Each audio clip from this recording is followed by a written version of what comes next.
ano pa po yung aabangan ng mga audience? Naku, ang dami-dami pa. Tsaka yung finale namin, that's really something to look forward to. Tsaka di ba itong mga last, dun yung mga detalye na yung last parts nung, yung talagang paglakbay nung pag-ibigan ni Leia at saka ni Clark. So, ang dami-dami pang aabangan. So, sana huwag kayong bibitaw sa last 2 weeks ng Otwol. At saka, tignan nyo yung mga huling yugto ng paglipad ng pag-ibigan ni Leia at saka ni Clark. Kasi ang dami-dami pang aabangan. Nagpapasalamat kami sa lahat ng tumangkilik at saka sumuporta. So, sana samahan nyo po kami hanggang huli. On the Wings of Love, araw-araw hanggang 2 weeks pa.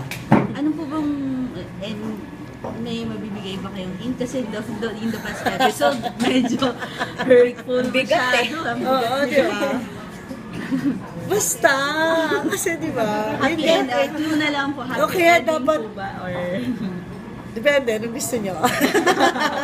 Hindi, yun ba, subaybayan nyo. Kasi di ba, magandang makita rin yung journey ng love story ng dalawa.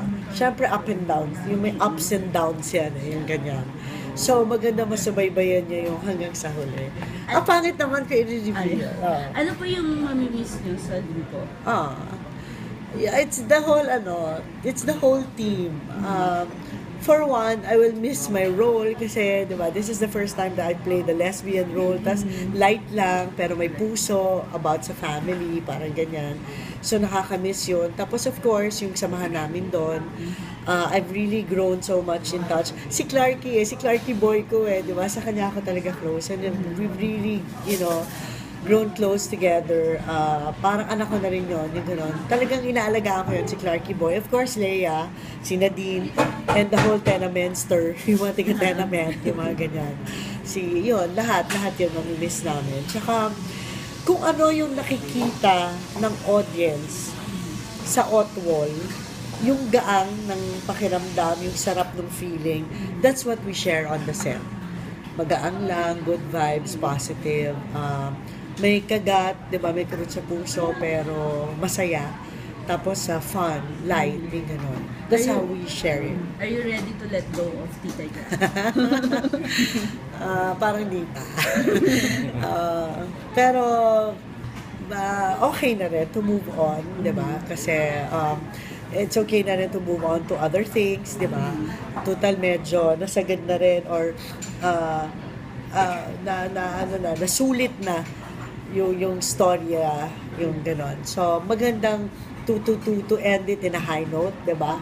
Yung talagang lahat happy pa, excited pa.